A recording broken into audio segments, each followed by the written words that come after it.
Welcome to another edition of the Corner Booth Podcast here from the Snowden Deli. I'm Aaron Rand from CJD along with Bill Brownstein of the Montreal Gazette.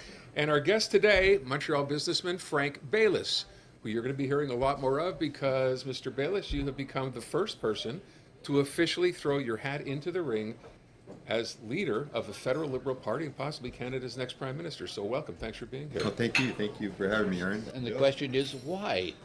I was walking along, I got hit in the head, and And here we are. And here we well, are. let's first of all, let's provide some background here. You're a Montrealer, so that in and of itself is something kind of interesting. You're also someone who used to be a Liberal MP. You were an MP from 2015 to 2019. You chose in 2019 not to run again. That's right. And now here we are, 6 years later, and you want to run, never mind as an MP, you want to become Prime Minister of Canada. So what happened, I guess, between 2019 and now to change your mind to want to get back into politics at this level? Yeah, great question. So what I would say is that in 2019, and I said I did my mandate, and everybody expects, we're just so used to professional career politicians that everybody says, well, you stay and you stay and you stay till we finally get tired of you and throw you out. I don't believe in that. So I'm not someone that thinks we need career politicians. I don't think it's good for our system. It wasn't designed that way, and when you go down that path, you're losing the skill set that what the system was designed to do is say, okay, you come from British Columbia, you know about fisheries, you come from a mining, you know about mining, you come from, say, the movie industry, whatever skill sets that and you would go to Ottawa, work, bring that, and then go back home. But today we've got this class of career politicians, and what they're really good at is giving speeches and sloganeering and all that. But they're not living in the real world. So what happens is people are constantly frustrated, and they're constantly looking for something like that. So why did I get back in? I saw that I saw that need. I saw that need, and I didn't see anybody else really stepping up to fill that type of a role. People may or may not buy into what I'm selling, but that's what I believe. Okay. So what are you bringing that people don't know that you think could be helpful and could carry some support?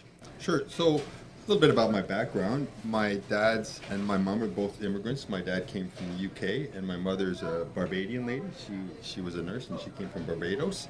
I'm born here in Montreal, and in the beginning of the 70s, whatever, my father, you've heard that story a million times, my father's job was transferred down the highway to Toronto.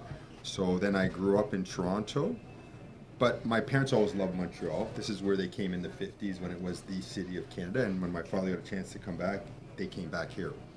And so in 89, when I joined my mother in her business, Baylis Medical, that my mom had started, I moved back here to Montreal. So that's a little bit about my background. I actually was educated in French, and people don't know this, but it's important for people to know that back then when I was born in 62, and my parents, the school right next to our house was French, they didn't want English kids. And my parents insisted, and finally they found a school. I had to take a school bus to go and get my French education. And then when we moved to Toronto, my parents said, this is wonderful, you learn a second language. So I continued in French school, not French immersion. French grade school and Okay. French high school. So, I mean, there are a lot of questions that I think we both have. I think one is we now know who's not in the race. Dominic LeBlanc announced the other day, and it's interesting because I don't say he was a favorite, but a lot of people thought he would stand a good chance. He's decided he doesn't want to do this. You're the first one in the race now.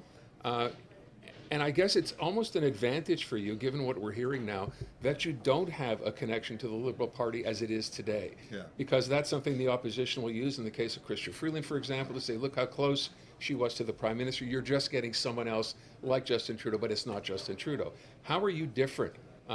First of all, with respect to the Liberal Party as it is now, because there's some key issues, like take, for example, the carbon tax. Yeah. That's been a focal point for this government. What are you going to do if you're elected as far as that goes? So first of all, yes, I am very different.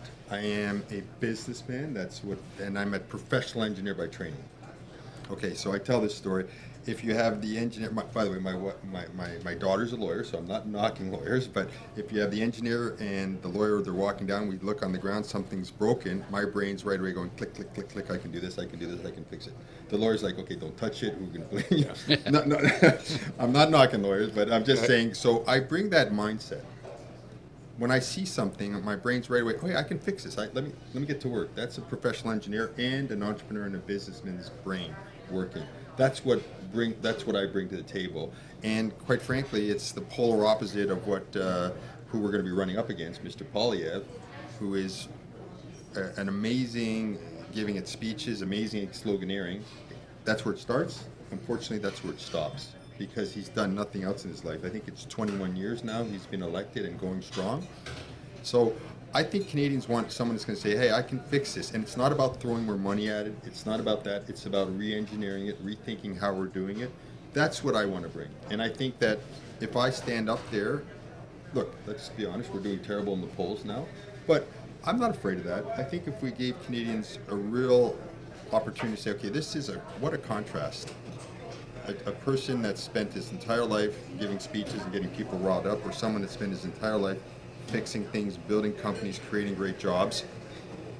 I like my chances, and I'm not afraid of that.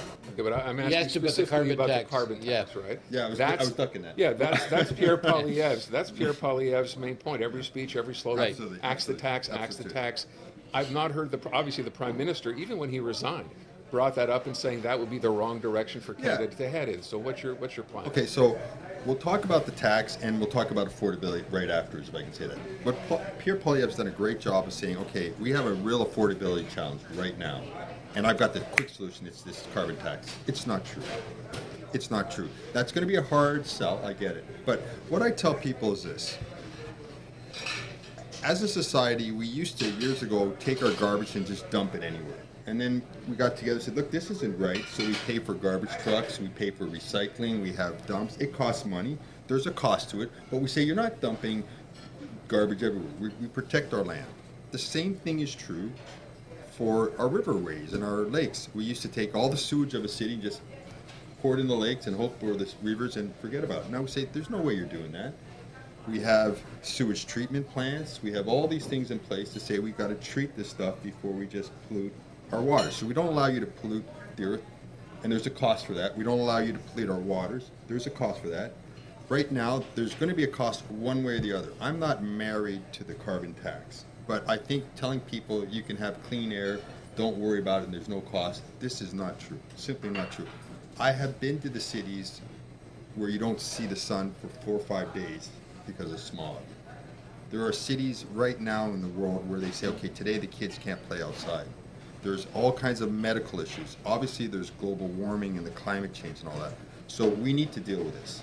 And Pierre Poilievre saying, forget about it, don't worry about it. I'll cut the tax. This is the problem. This will solve all your problems. Because he's tied that tax to affordability, and it's not true. We have an affordability problem, and this is who I am. I'm a pretty straight talker, and so if you ask the tax, I win. If you don't ask the tax, you're going to lose. No, that's not true, and that's not the conversation I'm going to have with Canadians. I'm going to tell you, look, I want my kids. I'm sure you want your families and that to be able to go and play soccer. I don't want them to be told, no, you can't go out today. I don't want that to happen. I don't want the global warming. I play outdoor ice hockey. The last few years, the rinks aren't freezing. That's not good for our country. It's not good for us. So we're going to address this, but I'm also going to address the affordability issue. But we're going to de-link these two.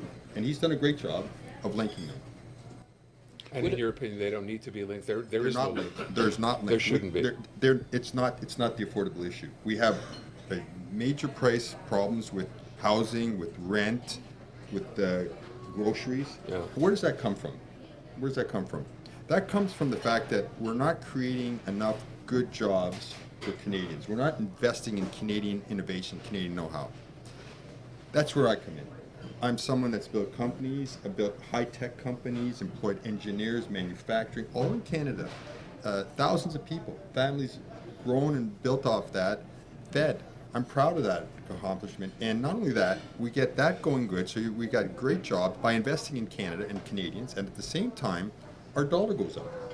And speaking of which, Yeah. we're facing imminent tariff. I mean, Trump is talking 25% tariff. Like, you're a finance guy. Yeah. What's your theory? What's your strategy on that? Okay, let me finish first what I was going to say Yeah. about the dollar, because it does affect, and I'll come to Trump.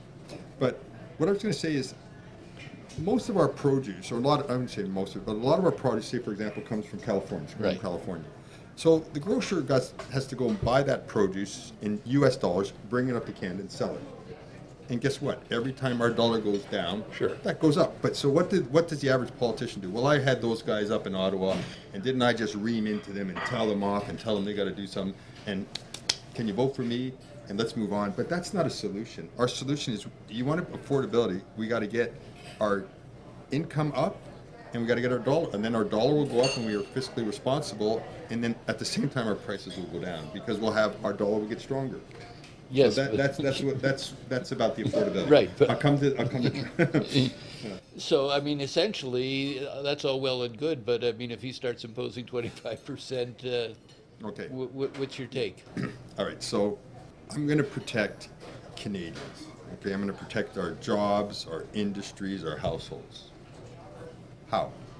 Well, throughout my 35-year plus career, I have negotiated, I can't tell you, hundreds and hundreds of contracts with Americans. I've negotiated employment contracts, insurance contracts, I've negotiated with hospitals. There's things called group purchasing organizations. These are massive organizations that purchase. I've done business with industries. I have, But none of them had Donald Trump as their head. okay, but I've also, and I've also done a lot of contracts with government, American government, FDA and the like. Most of the time, it's wonderful to deal with Americans. I really enjoy it. There's now and then these guys, and it's their negotiating tactic, their negotiating ploy. We'll hit them hard, keep hitting them hard, destabilize them, get them worried, get them talking about something else. We're taking over Canada. Okay, and what you need to do in that, I've dealt with this in the past. Okay, let's all calm down. You said it, yeah, you're going to take over Canada, you're going to do this, you're going to do that. We're not running around like chickens with our heads cut off. You're not freaking us out. We're going to still get down to brass tacks and discuss the contract. Now, we keep looking at ourselves. 25%, what 20? My gosh. Okay, well, what's 25% going to do to Americans? We about have $1 billion going both ways. Both ways. So you want to hurt us, we can hurt you. We're both going to lose. And not only that, you go explain to all the northeast of the United States why their electricity bill just went up 25% because of Quebec hydropower is now costing them that much more. You go tell people that are buying oil and gas from Alberta, hey, guess what? Heating your home just went up overnight 25%.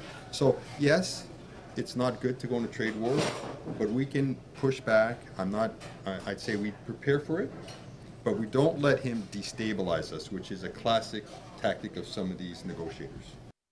The Corner Booth podcast is brought to you in part by the Snowden Delicatessen, where we are. 75 years in business, the home of Montreal's greatest smoked meat, plus carnotzel, potato latkes, and the famous Snowden Deli party sandwiches. That's the Snowden Delicatessen. If I can shift it to another topic that's become very much top of mind, that's immigration. This Liberal government, and I think the Prime Minister admitted as much, has not done a great job in handling immigration. It's only in the last month or two that things have begun to change, that measures have been put in place to kind of limit things. What would your plan be as far as that goes? So look, both my parents are immigrants. Most of my mom's family is immigrated here. My business partner, Chris Shaw, he is an Indian from India. He's born in India, didn't speak English when he came here. So immigration is good for Canada. Let's be clear on that. But we need intelligent, controlled immigration. Did the present government, how would I say this? Do a good job? Do as good a job as they could have done? Yeah. Let me put it that way. I don't think so. But I think it's something that we can easily get back on track. And we can put intelligent, controlled immigration in place and have people coming in through the front door and the people that we want. When my dad arrived here, he was an engineer too, like in my dad's steps. He came on a boat back in the 50s, and he said, literally, I got off the boat, and what's your profession? Engineers. He goes, okay, the companies are go line up in that. That's who's hiring engineers. With my mom, you're a nurse, we need nurses. Okay, come here. These are the hospitals looking for nurses. So we have great needs here. And if we do in immigration intelligently, we have the benefit that so many people want to move to our great country. So we can be picky. We can pick the best people. I just want to point out on immigration, there was a story actually just this week that basically polled immigrants who have come here under the program we have now. 80% of them, I think a rough number, said they love being here, things have worked out really well. Those same people, though, said they're not happy with the way the immigration system exists today. So even though they're here, They look at what's going on, they look at other people coming into the country, and they themselves do not like the way things have gone. One of those issues is you let these people, too many people in. We don't have the housing. We already know that. Exactly. We offer social services, but we're already strained as far as that goes. Exactly. How do you deal with that? Because simply to say, I'm going to change immigration is one thing. How do we do the housing? How do we do social Absolutely services? right. No, you're absolutely right, Aaron. And what I tell people is this: if I said to you, "Can Canada take 100 immigrants a year?" You're going to go, "Of course, it's going to be ridiculous." But if I say, "Can we take 100 million?" You're going to say, "Of course not. Don't be ridiculous." So we're talking a number. We're talking a number that we can properly integrate. That's not going to overwhelm our healthcare systems, not going to overwhelm our housing needs, our hospitals, and I don't want to litigate the past, what the past government has done, because I was not there and I'm not part of it. And I don't want to, and I'm going to leave that argument to Pierre Poilievre's of the world, and then I'll let professors dictate it. What I want to do is let's talk about the future. Let's talk about tomorrow. And Okay. tomorrow we're going to have good immigration, controlled immigration, and we're going to have just like those people who are frustrated, and they're immigrants, but they're Canadians. They're Right. Canadians. They say, look, we love our country. Let's do this properly. Foreign affairs. We're not doing a very good job at that. And I'm not just talking about Trump threatening to take over the country, but Canada's, first of all, been accused of not contributing enough in terms of NATO, and on other levels, we're not getting along well with India, China, Russia. Any ideas? Absolutely. So I've written about this. This is a challenge, again, we're going to have to deal with face on and be honest with ourselves. We go around the world signing these deals. We join NATO, and part of the paperwork, you're going to spend this much money, and then we come back here, do we want to do that? Do we really want to do that? And then we start having this discussion, like, well, hang on a second. If we signed it as a nation, we should honor it. If we really don't want it, we can go to them and say, look, we're pulling out, or whatever we want to do. But we do have to stop going around saying, okay, I pledge to do all this for the environment, or I pledge to do all this for NATO, and then come back here and restart the negotiations. And I think that there's enough blame to go around, but the career politicians are not saying, look, honor what we said we do. And that, whether you like what we said we do or not, but people will at least respect us. And I think that's something we've got to get back to. So people are today saying, should we spend 2% or not? Hang on a second. You can't say, I want to be part of this group, and this is the part of the contract, and I signed the contract, but I'm now debating among myself if I'm going to honor it. Okay. We shouldn't be having that debate. Okay. But what about patching up relationships with, we're not patching up relationships with the countries I mentioned, Okay. and Ukraine? Absolutely. So let's talk about, you talked about India. When I was a member of parliament for Pierre Poilievre, it's one of the most multicultural ridings in the country. There's 3 synagogues, there's 3 mosques, there's a Hindu temple, a Tamil temple, a Sikh Gurdwara, I can go on and on. And we have not, how would I say, we've allowed the High Commissioner from India at the time, Vikas Swarup, he was a friend of mine. He was invited to a Gurdwara in British Columbia, and then some extremists said if you show up there's going to be violence. And our government did nothing about that. How can that be if you have a High Commissioner being threatened in your government? So the Sikhs in my community came to me and said, Frank, this isn't right. We want good relations with India. So I said, okay, look, invite Vikas to come to your Gurdwara for a meeting. I'll go tell him, I know him well, it's fine, and it's going to be okay. And show that these extremists don't speak for everybody. These people going around saying, I speak for all Sikhs, or I speak for all Hindus, or I speak for all Jewish people. There's a whole bunch of them, and they all get up and say, I am the Talali for everybody. So he invited him, and I went there the day of, and I get there, and I'm shocked to see police cars everywhere. What's going on? So someone had called in threats and all. Nothing happened. It was a great meeting. Everything was fine. But we've let too much of these extremists speak for Canada, where they don't have any right to, and they speak for their communities and say all kinds of outlandish, ridiculous things. Muslim people have this problem. Some guy somewhere in the world says, I'm going to bring Sharia law to Canada, and suddenly every Muslim is, what you trying to do? And they go, hang on, we don't even know this guy. So we need to stand up against these extremists, and we need to have good relations, as you said, with all these countries. But it's quite doable. I mean, at this point in time, I mean, Justin Trudeau's been fairly much put at the children's table when it comes to like international events. I mean, and it's not just with China and Russia and basically everybody is we're not taken as seriously. I get the impression, and I don't know what happened. I mean, I remember when Mark Garneau was Foreign Affairs, he was a lot stronger. Canada had a better reputation. That has to be restored, I would think. I would agree with you. I think that there's a great opportunity for us to reestablish ourselves that we used to. For example, when Mr. Chrétien was on the world stage, people respected us when we spoke, but we honored our contracts. We didn't always agree with Americans. There was Mr. Chrétien who said we're not going to the war in Iraq, and they didn't like it, but they respected him. And I've been in speeches where President George W. Bush was there, and he said, "Look, we actually didn't have a problem with Chrétien. People ever said we had a problem with him. We didn't have a problem with him because we knew where he stood. He was clear to us." And we said, "Okay, it was this where I'm in, I'm out, I'm So here." you're kind of making the point that maybe this is more about Justin Trudeau than it is about the Liberal Party. What I'll say about Justin Trudeau is it's not an easy job being Prime Minister, and I think we owe him a debt of gratitude for doing the work that he's done, whether we've agreed with all of it or not. I'll leave it No at one's that. perfect, is kind of what you're saying. Yeah, Okay. and I'll leave it at that. But Let me ask, though, with reference to this question about Canada's position on the world stage, and just sort of hyper-focus it on, how do you think this party, the Liberal Party, you want to run to be the leader of the party, handled the Mideast situation? Because there was criticism really on both sides.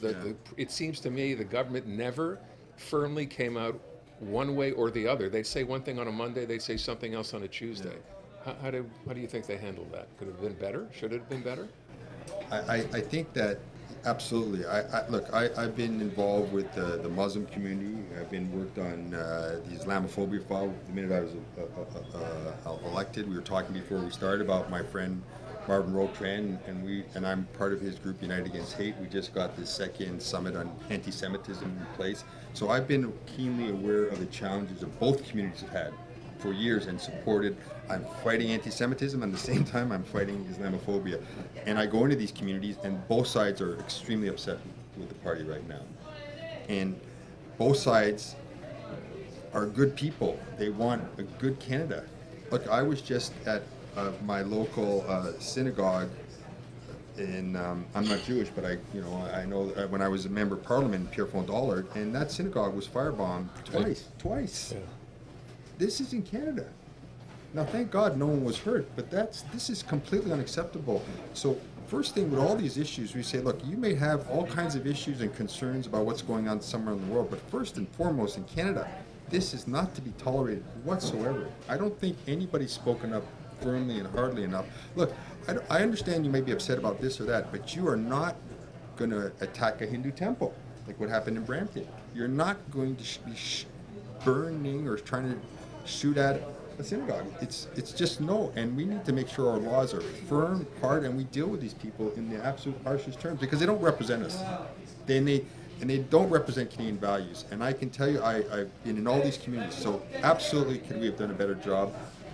I believe so. Okay. I don't want to run out of time. I do want to ask a pretty obvious question, at least for me. You were a Liberal MP for 4 years. You said when I first spoke to you, you said, you know what, I did my job. I thought I was good, and that's why you left. You're running now for a position where, if you were to win, right? We know the Parliament is prorogued until the end of March. Probably a day or two later, there'll be a no confidence vote in the House. There's going to be an election. Even if you won, you could end up being Prime Minister for 3 days. Then, if you lose the election, and I know no matter how much confidence you have in your ability, overcoming a 20 or 25% spread in polls is, I don't say is impossible, it's virtually impossible. Are you okay with the idea of becoming that Prime Minister for that short period of time and then sitting in opposition for the next 4 years if and when you lose? It's not something I would relish, but I'm not doing this for myself. I'm doing this to contribute back to Canada. Now, if I was facing a different leader in Prime Minister, say someone like Mr. Charette, for example, right? And we're all partisan to a certain degree, but this is a reasonable man, and I could still feel I could contribute to Canada. And we're not going to agree on everything, but we're not going to say the whole job is to destroy you and attack you and attack you and attack you. I really want to help Canada. So if you ask me, do I relish that thought? No, because when I was elected during that 4-year period, for example, I was never partisan. When I left, I gave a speech and I said, look, I'm leaving and I consider you all my colleagues, not the Liberals, all of them. I got a standing ovation, the whole side, because people knew when they'd say, hey, Frank, ask this question and blah, blah, blah, and tell us why, conservatives are the devil worshippers. I said, I'm not doing that. I'm not doing that. This lack of respect and that I never got into it. So when I said I'm leaving, I was respected by everybody. So I've always worked with other people because I'm there not for Frank, and I'm not, my priority is not Frank Bayless. My priority is not even the Liberal Party. My priority was always Canada. At times, I tried to engage with Pierre Poilievre because he was the finance critic. And we were doing some dumb things. I don't want to get into it, but Liberals were trying to do some bad things. And I wanted you, look, you need to be intelligent in criticizing our government, not just personal attacks. And I had experts that were consulting me. And I said, look, here's some experts, call them. And he looked at me like I was from the moon. He'd never understand that I'm not here, it's not a trick, it's not a trap. I need you to do your job well because I want Canada to be well run. And I don't want to be hurting our small businesses. I don't want to be hurting our farmers. I care about Canada. So to answer your question, if I had to sit in opposition against someone that was really committed, I felt truly, truly committed to bettering Canada, it would be a lot easier. But I will stay and try my best to make Canada better. Okay. I don't know if I'll be very successful at it if I'm in But opposition, you'll stay. I will absolutely stay. I'll rebuild the party, strengthen the party, but try and get Canadians to say to demand more from these politicians. To say, look, stop the tax and have honest discussions and make our country better. Oh, good luck with that. As daunting as it will be for the Liberals to win the next election, could be more daunting in terms of, like, you're going to be up against maybe a dozen people going for the Liberal leadership, all of whom, except for maybe the Christy Clark from BC, have a national profile. Yes, that's right. How do you deal with that? I mean, these are all people who are known whether they're liked or respected or not. But to Bill's point, is that an advantage or a disadvantage? Well, that's what I was going to ask. First of all, you talked about rebuilding the Liberal Party. These are all very competent people if you look at their backgrounds and that. So Sure. I think this is a real statement about the strength of the Liberal Party. You look at some of the names that are potentially going to be running. Even Dominic LeBlanc decided not to run. This is a serious man with a strong character who's done great things for the country. So I actually look at it as a positive. And you know what? If I run and lose, this is the democracy. We also have a problem with that. If someone beats me, I'm going to say hats off to you, congratulations. And if I can help the party, I'll try and help the party. So I actually think that Canadians should feel really proud. And I'm actually soulagé. I'm feeling good about the fact that we have such competent people that are interested in running for us. And if you don't like democracy, then don't run. You know what I mean? So I'm more than happy to put my name forward and say to Canadians, this is what I offer, this is what I can do. And if they say, look, we think someone else is better for us, well, that's democracy. All right. And on that note, we will say thank you for being here today with us on the Corner Booth. Wish you the best of luck. It's a pleasure meeting you as well. That wraps up another edition of the Corner Booth podcast here from the Snowden Deli. We'll see you again soon.